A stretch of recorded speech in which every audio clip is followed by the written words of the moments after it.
तोहार और हमार रिश्ता बारिश में पड़ल पटुआ नियन सड़ चुकल बा। हमनी के रिश्ता हमेशा हमेशा खातिर खत्म हो गई बा और मर चुकल रिश्ता के निशानी कमरा के बिना आज हम शमशान की तरफ बदल के रखते। तू देखा था बस, तू देखा था बस।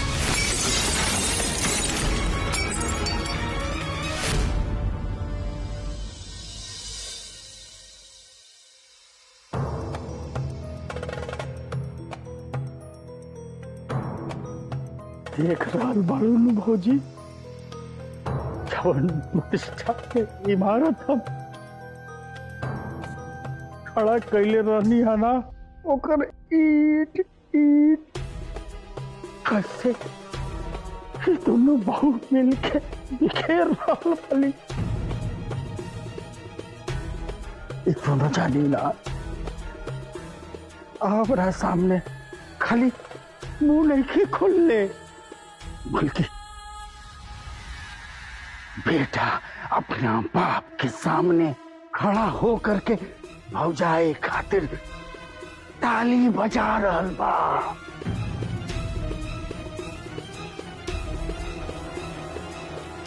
सास के बात के भी दरकिनारा करके बहू भौजी बहू आपन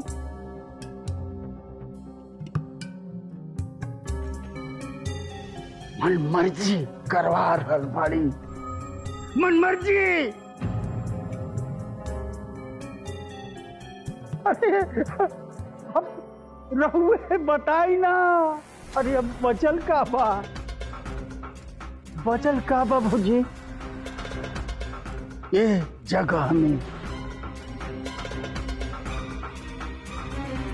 आखिरी तिवारी के खाली झूठा मान सम्मान, ये सब के सब भौजी मिल करके ओकरा के लुटा रहल बा भौजी। सिर्फ अपने स्वार्थ के खातिर, स्वार्थ के खातिर। बाबूजी एकर जवाब रहुआ बड़की माई से मत पूछी, एकर जवाब हम रहुआ कह देता नहीं। हम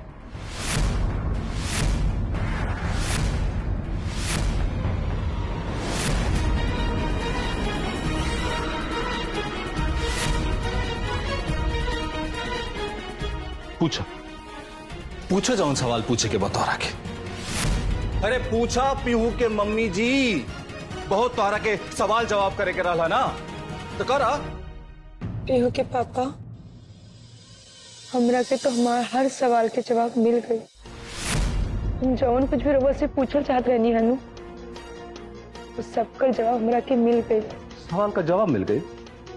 अरे हमरा सामने ना ये नाटक कैला का जरूरत नहीं है, बुझा गेल ना?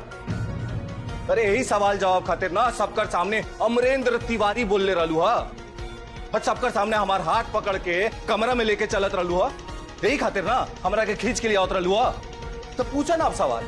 पीहू के पापा, हम सच कहा तानी, हमरा के जवन जवाब चाहे के रहे नु वो हमरा के मिल गए। अरे जब रवा के हाथ पकड़कर अंदर लावे के चाहत रहनी है तो सब क्यों हमरे खिलाफ रहे, लेकिन बस रहुआ हमारे साथ आवे खातिर तैयार हो गई। पापा मम्मी के साथ चला जाना पापा, प्लीज पापा, प्लीज हमरा बात मान लेना पापा। यही से कि पीहू जब रउआ से कहलन हमरे संग जाए खातिर, रउआ तैयार हो गई नहीं।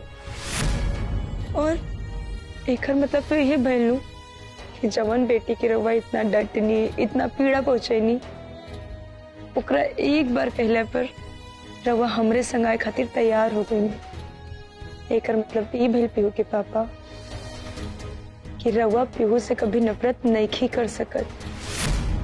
और हम यह जवाब चाहत रहनी है, पर हम इहो समझ गई नहीं कि राउर दिल में पीहू खातिर तन को भी नफरत नहीं खे। और अगर नफरत करती तो रउआ पीहू के कहला पे हमरा संग कब्बो आवे खातिर तैयार ना होते। और देखी ना रउआ ऐनी भी तो ऊ कमरा में जवन कमरा में रउआ हमरे और पीहू के संग रहत रहनी है। पीहू के पापा ये सब देखला और समझला के बाद ही हमरा के हर सवाल के जवाब मिल गई। अरे हम तो ये कमरा से कब का निकल गए रहनी है। एक कमरा में तो रउआ माते और नईकी दुल्हन के संग रह रहल बानी, लेकिन जैसे ही रउआ हमरा के एक कमरा में ले आईनी है हमरा लागल है कि जैसे अभी भी हमारी कमरा पे हक बा। और ऐसे ही रउआ प्यार पे भी हमार हक बा। और ये कमरा के जैसे ही राउर दिल में हमरा खातिर अभी भी जगह बा। अब रउवे बताई, अगर हमरा प्रति रउआ के दिल में प्यार ना रही तो रउआ हमरा के वो कमरा में ले आके जाती जहाँ अभी हम रह रहल बानी, संध्या दीदी के कमरा में। लेकिन देखी रउआ हमरा के वो कमरा में ले आयल बानी जवन कमरा में हम रउआ के संग अपन प्यार भरी जिंदगी बिताईनी है, अपना प्यार भरी जिंदगी के शुरुआत कैले रहनी है। पीहू के पापा हमरे अपन हर एक सवाल के जवाब मिल गए। अरे रउआ पीहू से का, रउआ तो हमरा से भी नफरत नहीं खे कर सकत। हमरा हर सवाल के जवाब मिल गए।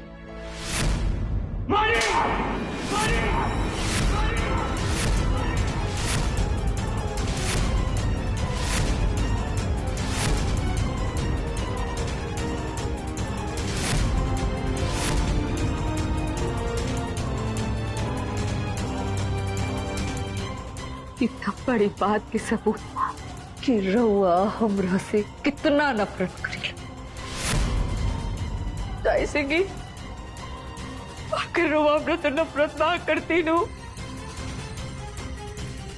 तो रउआ हमरा के थप्पड़ ना मरती।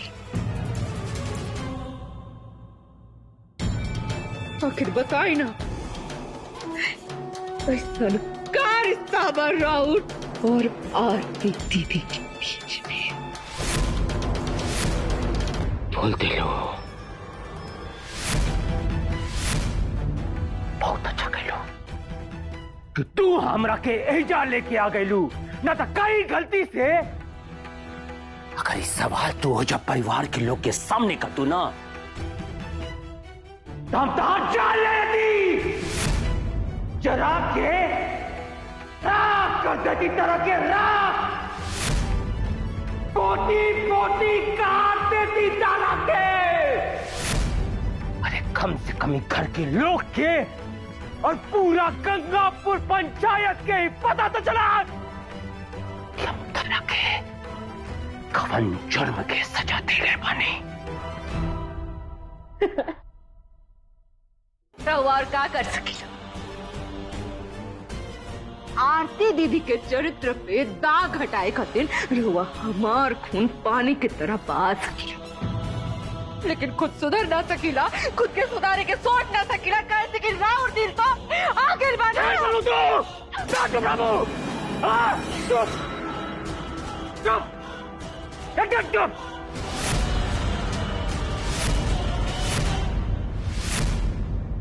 हमरा आज भी याद बा जब हमार पीहू के जन्म भर रहल, रुआ कैसे रात रात भर जाग के पीहू के ध्यान रखत रहनी है। अरे ओकर अगर तनको भी तकलीफ होत रहनु तो रुआ छोट लइकन के निहन फूट फूट के रोवे लगत रहलन है। और फिर रुआ कैसे आंसू पोछे गात रहनी है कि अगर लोग दिखेन तो फिर कहियन कि हम कैसन दबंग बानी कि अपन छोट सी बच्ची की रोवत देखकर हम रोवे लगनी है।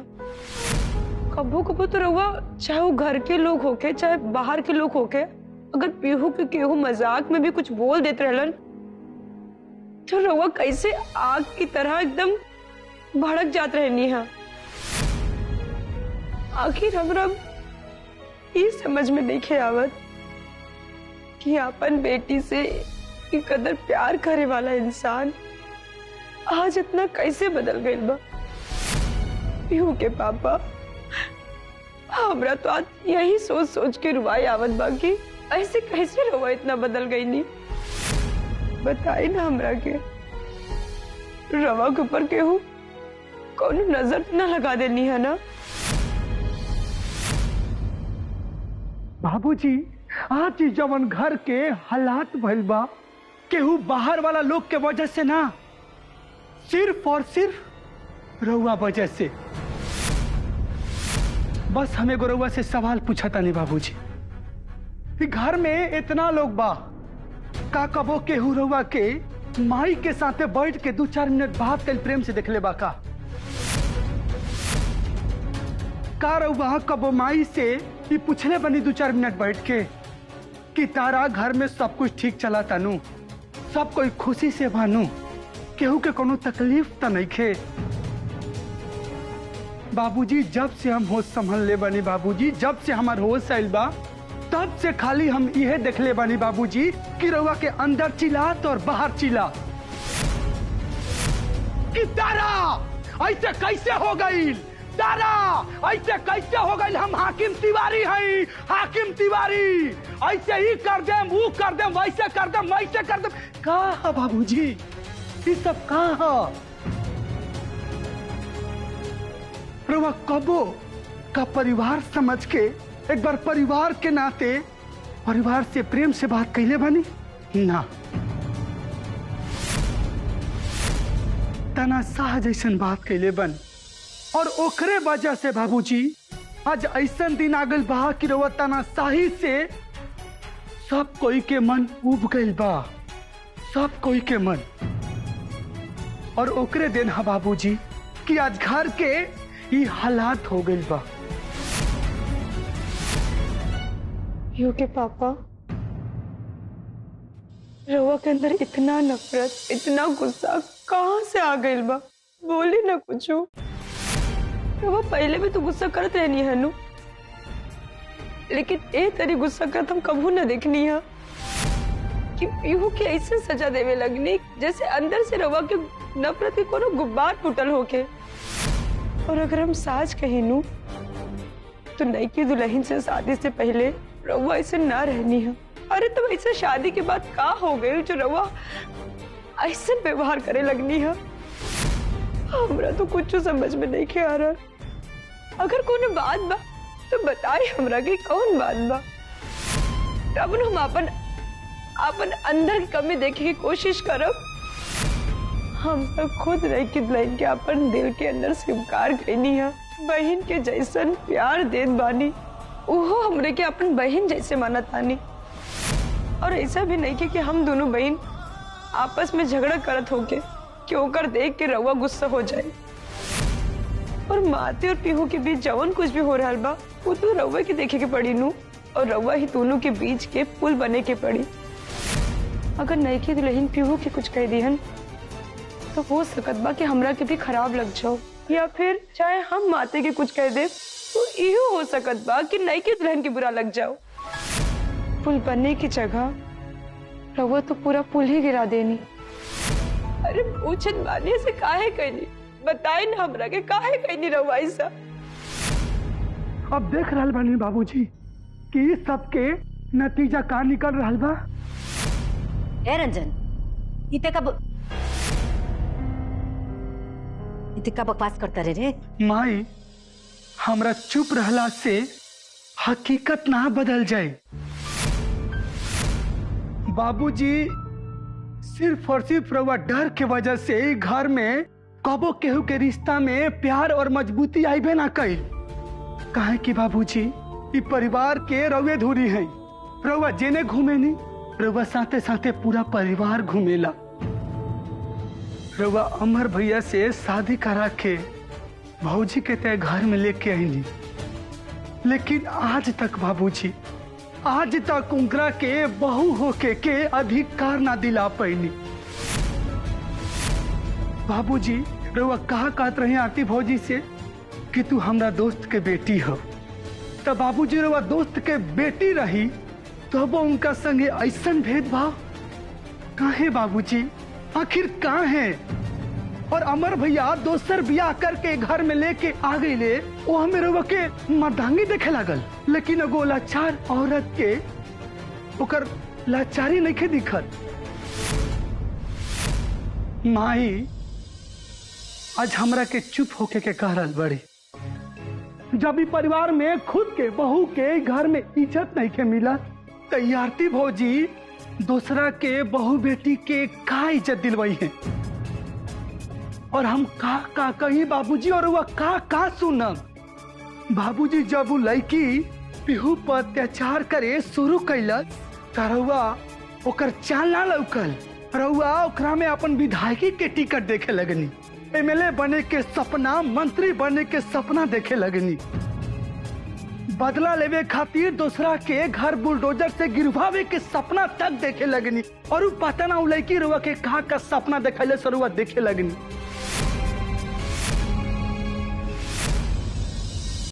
खत्म हो गई तो हर कुल सवाल जवाब, क्या बहन कुछ और ही बाकी बा?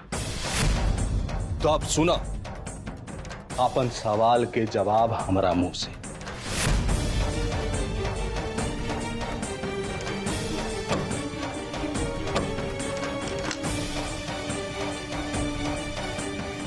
अब हमार जवाब देवे का समय था,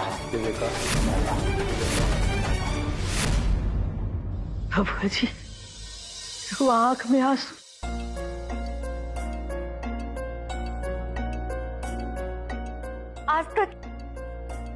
आज तक यहाँ के आंख में हम आंसू ना देख ले रानी रंजन। तोरा के हम यही कोख से पैदा कैनी, यही से कि ते यहाँ के अंड संड छूट साच कुछ भी बकत रहबे। मारला पीटला के कोनो तोरा पर असर नहीं किया हो। यहाँ के रुआ दे लेना ते फिर चल कहीं का। देख माई हम अंट संट नहीं बोलत, बाबूजी के पश्चाताप के आंसू हमारी वहां के हमार बात स्वीकार कर ले बनी, यही से वहां के पश्चाताप के आंसू निकल रहा बा आंख से।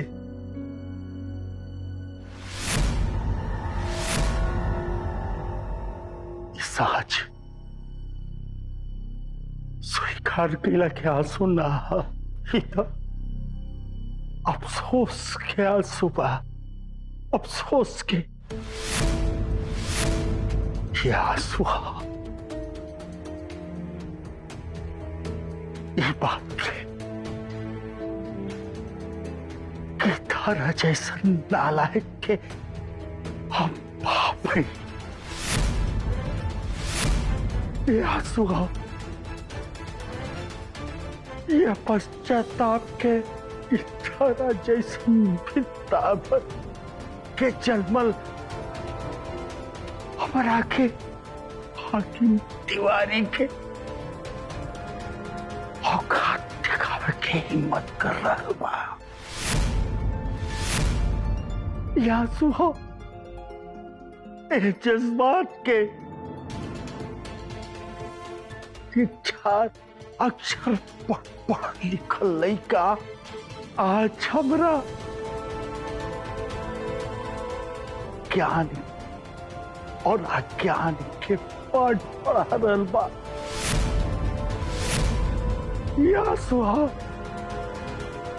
लार कैला के कि आज हमार बेटा हमरे नकल करके आज हमरे पर चिल्ला रहल बा। आज तो शेर के नकल उतार रहल बाड़े, गीदड़ होके